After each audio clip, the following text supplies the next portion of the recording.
Hello everyone, welcome back to Modeling with the Mats. It has been quite some time since I've been able to film a video, but I finally squeezed a few hours by myself and decided to get the camera out and record the next video in the 1971 Plymouth Hemi Cuda build. Today, what we're going to do, if you remember last time, I painted the chassis black, so we're going to detail that, but we're also going to take stock in some parts and figure out what else needs to be black. I plan on possibly primer blacking this, and no, not primer black, primer gray this, and the body pieces, and then probably spray paint the interior black, because remember we're doing a triple black car, and similar to the one that was recently featured in John Wick 4. But yeah, that's the plan. We're going to just take stock, detail this, primer this, and paint interior pieces and other stuff that's black or primer gray. But let's get into it, and yeah, we're gonna have a good time. Alright, first up, here is the remaining parts laid out on the table here. We won't worry about the chrome ones because those don't need to be painted. But we have left on here is just suspension, front and rear, brake master cylinder. This stuff will all most likely be black once I do some research real quick. This sprue we have window louvers, the shaker hood, and the hood, and the rear spoiler. All this will be black. This I'll just gloss black. Same with this and this. This I'll primer gray first. No, actually I won't. I won't even do that. I won't even do primer gray. We're going to do flat black on all the body pieces, and then we will clear coat them at the Matte Cave, and it'll turn out really good. I tried that already on my 71 GTX build, and it turned out fantastic. So that formula works. We'll do that. This one we have the interior piece, the front grille and bumper assembly, dashboard, and rear valance, I believe is what it's called. All this, again, probably will be black.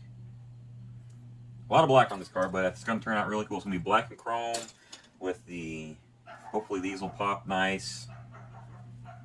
I've seen one in real life. I'm not sure how. I think the decals in real life are a flat kind of color, and these I gloss. So we're going to see how it turns out. If I don't like it, we'll leave them off and just have a plain black Cuda, which is cool too. I apologize for the dogs barking. They're being jerks, so we're just going to have to ignore it, unfortunately. Last sprue. Seats, front half, back half, steering wheel, headlight, or not headlights, side mirrors, and the radiator assembly. And these guys here, I can't remember what they are, so we will worry about that when I get to them in the instructions. That's all the pieces we have left. We do have on the table from last time, we have the wheels, the back sides of the wheels that I metallic spray painted, so I'll go ahead and glue those on and get that out of the way completely. Alright, first things first. Let's get our glue for the wheels.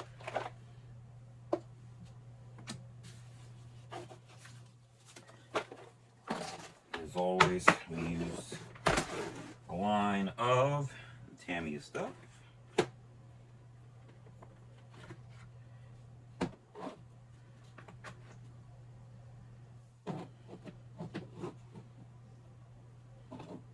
Yeah, this stuff. Now for this, we don't need anything more than the standard Tamiya extra thin. So,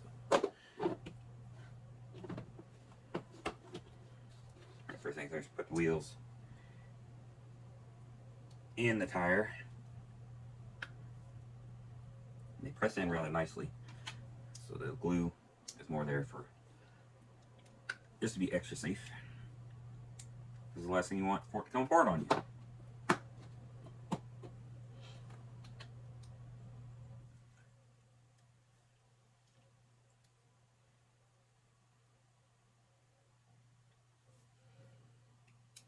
This one's being extra difficult.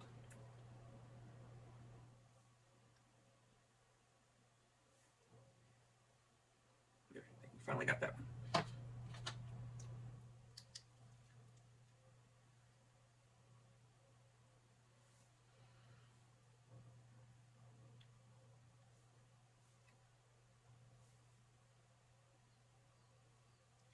All right.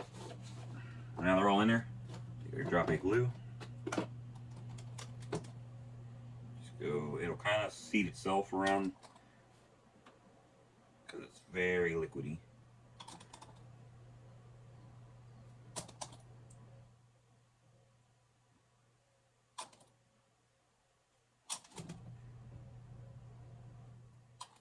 They did press in pretty tight, so I don't think I really need to do this, but rather be safe than sorry. Alright, those are glued down. We can officially get those out of the way.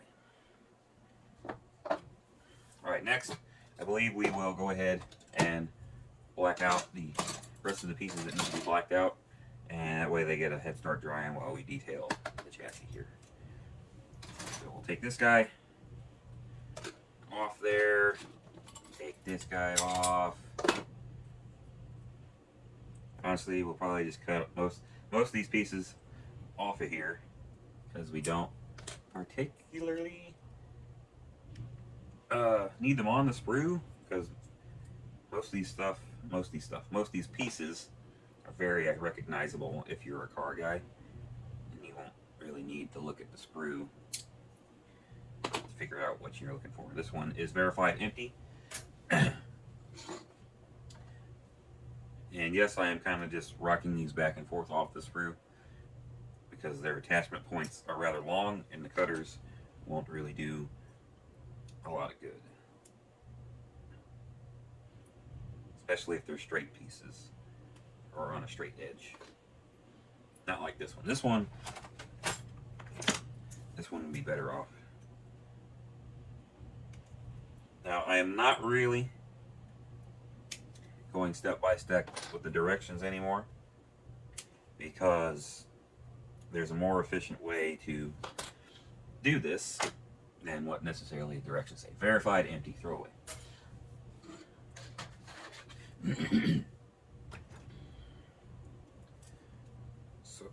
So once I get past the engine build of the portion of it, I will typically do my own thing. Typically, it always goes engine, suspension, interior, body. But sometimes I like to start with the body because that's most of the effort gets put into, because that's the biggest surface area that people will look at. So a lot more effort will get spent making this look awesome than any other portion of the car. Second would be the engine. Third is the interior, and the least amount of effort is usually on the chassis because most people aren't going to pick it up and tip it over to look underneath of it. Unless you put it on a mirror base or have pictures of it laying next to it when you're posing it. There's not a real solid reason to go above and beyond on the underside of the car. But I like to do it myself a little bit just to give it a little something extra that I most likely I will only see, or Matt will see, because I'll take them over there and show him. And then I take pictures of it and put them on the Modeling with the Matt's Facebook group, and I have a whole photo album on there of builds that I've done. And I like to show everybody the whole thing. But if you're building it for just yourself, you can put in as much work as you want. That's the beauty of this hobby, is you can do as much as you want to do. There's no real rhyme or reason. Basically, right now I'm just cutting off all the pieces and condensing the sprue down, because like I said, I don't really need the sprue numbers or anything to put one together anymore, because I'm very familiar with cars and I've built several Cudas, or not several, I've built one and I got like a couple others in the stash, but pretty much all the car models are the same parts, just look slightly different. Okay, we're going to sand off all the sprue marks from all the pieces that I cut off. So all of this pile here, sanding off all the sprue locations. So bear with me, and I will super speed this so it is not too boring to watch. So yeah, here we go.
One thing I want to point out on the hood, when you sand the corners of the hood, be very careful not to round off the tips here, because it will affect how it looks when it's installed, because there'll be gaps where you sanded.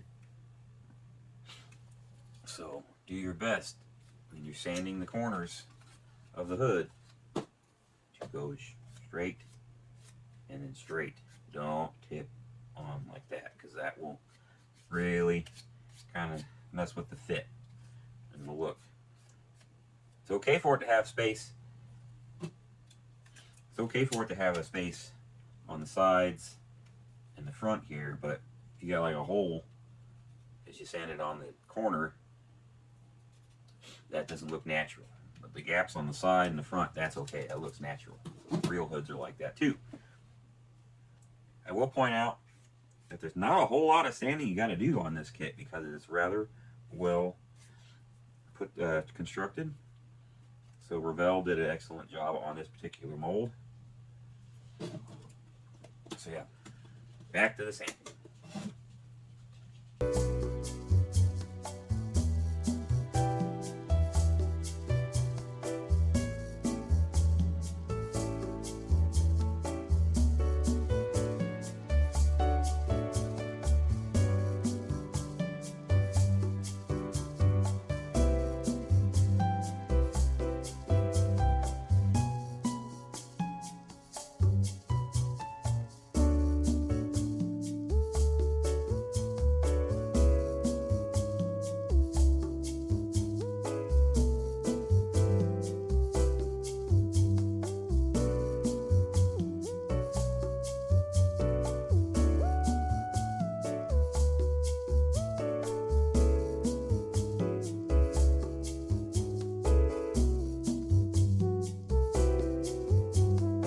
Alright, what I just did there was sand the halves of the seat and glued them together. So once this is dry, I will sand the seams out of the side and top of the head rest and the side of this back rest to make it look like one piece of plastic. So yeah, I will do the same thing on the next one, and then we'll move on to the pile. Again, very little sanding I've had to really do so far, which is great. The less you can do, the better. So we'll continue on.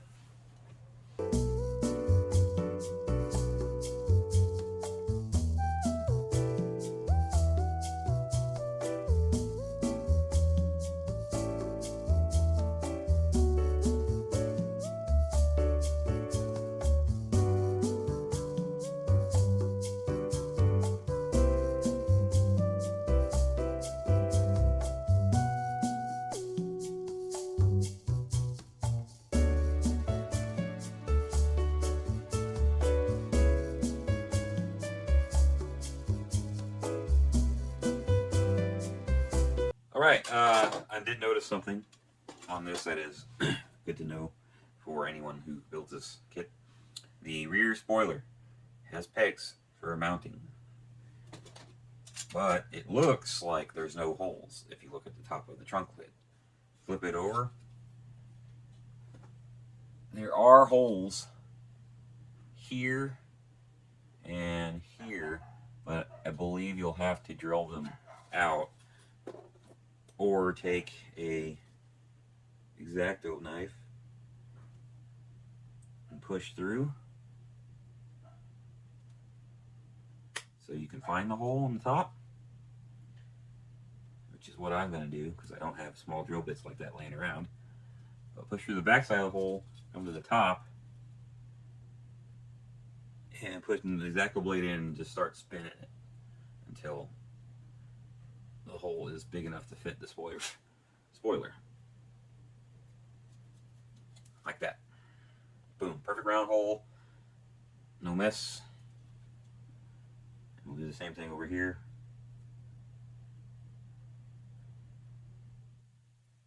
I don't know why they didn't pre-drill the hole all the way through the plastic, but sometimes you gotta do what you gotta do. Bada bing, bada boom. There it is. Oops, it fell out, but you gotta glue it, so. There. Hole problem solved. back to the sanding.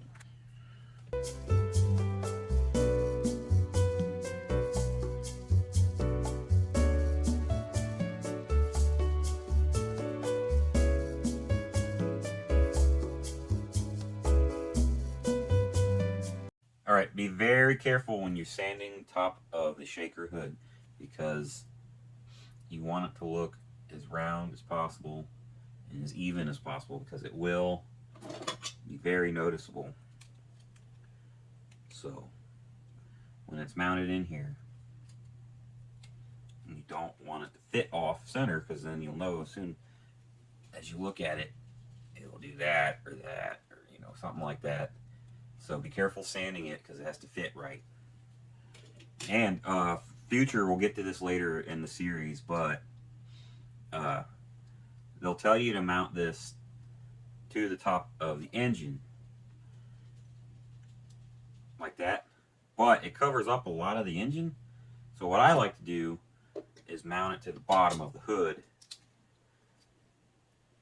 I know that's not accurate, but there's no guarantee that the engine will sit perfectly level in the chassis.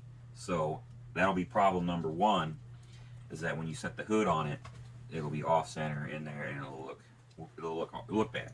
Two, it'll cover up pretty much all the top of the engine, so that's not cool, especially if you're going to rig it with wires and stuff. One thing I'm going to do additional, I'm going to paint these carburetors a little bit different. I'm going to put some gold in it. But yeah, we'll get to that later when I actually put it together, but I wanted to bring it up now.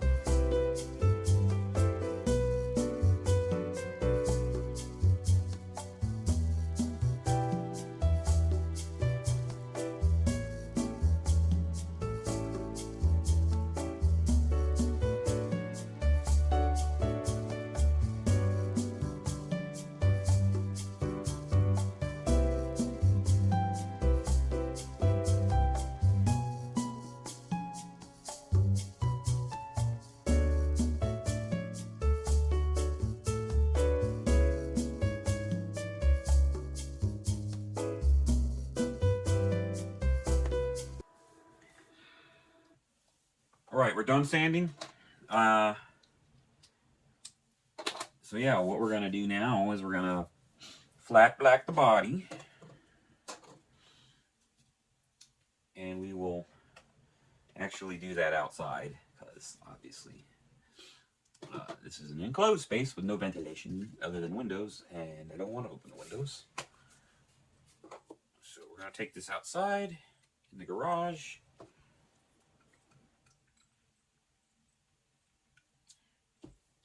So we'll do the body, we'll do the hood in here for little stuff. If I can just do and it's done, I won't take them outside, but I'll take the body outside because it's big. So we will be right back. Alright, this is fresh off the paint, and as you can see, it looks very good flatted. Flat paint, for some reason, for me, is way easier to spray paint with than any other color, or I can't do gloss without having problems, but for some reason I can spray paint with flat colors with no issue. But it looks really good.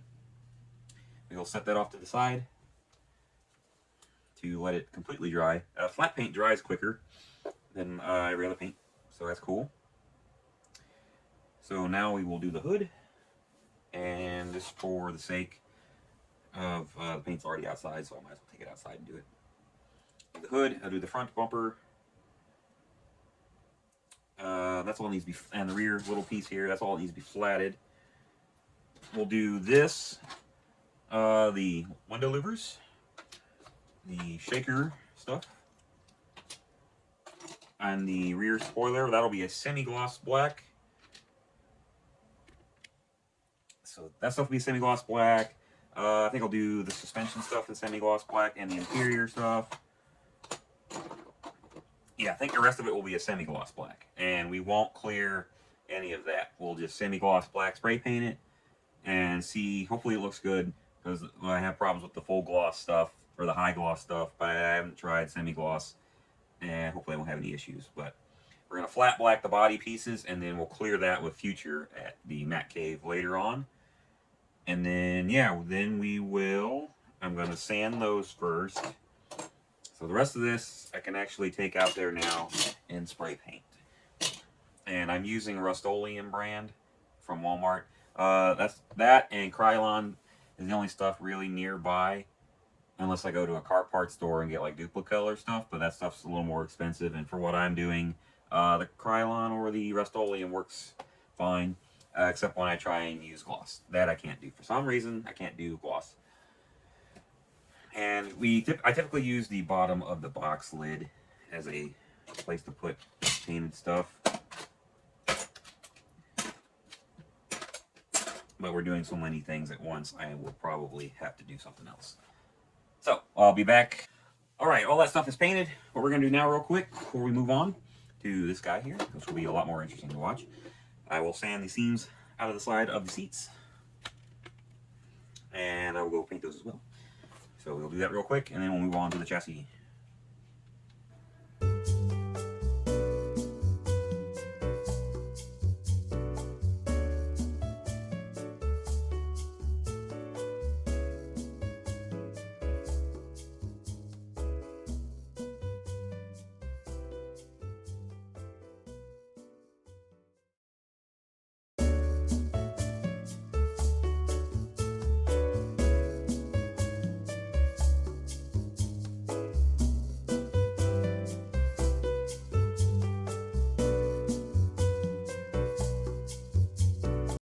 Alright, all we got left to do, really, there's one hose here that will rubber black later, steering wheel, and the side mirrors, brake master cylinder, and two unknown pieces. I'm going to look up what they are right now and see if I can figure that out real quick.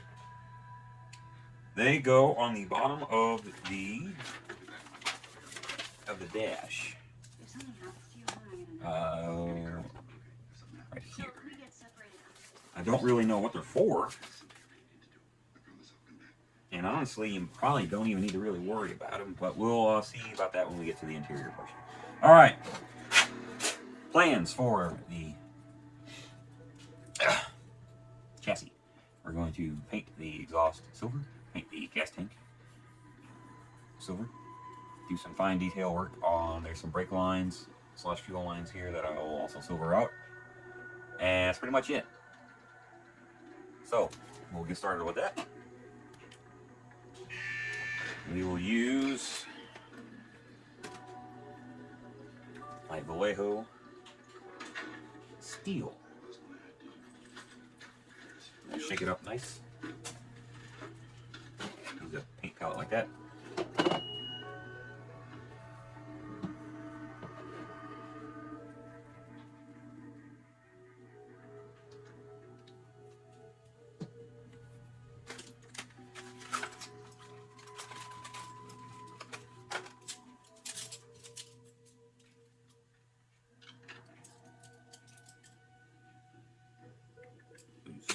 That brush, along with paint pens, we'll get to the paint pen section of the program here in a minute. We're going to paint the exhaust. So I will zoom in as far as I can and try and keep stuff in frame.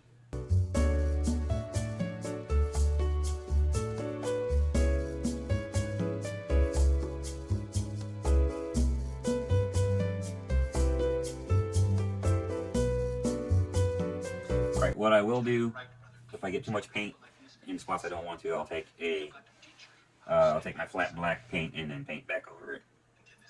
I don't want to use a paint pen for that because paint pens aren't flat. So that's what I'll do, and if and when I gotta do that. But I probably will because they're not perfect. We'll continue on.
one leg of it.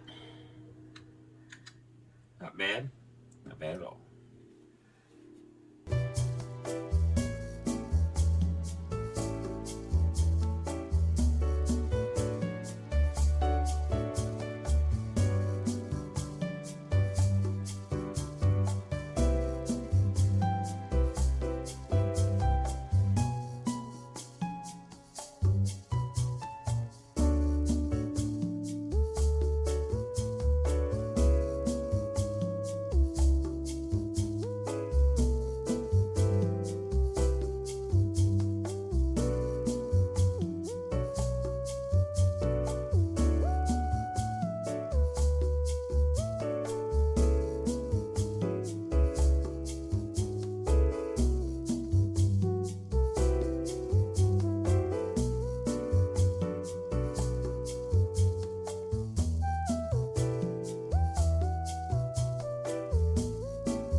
Alright, there you have it.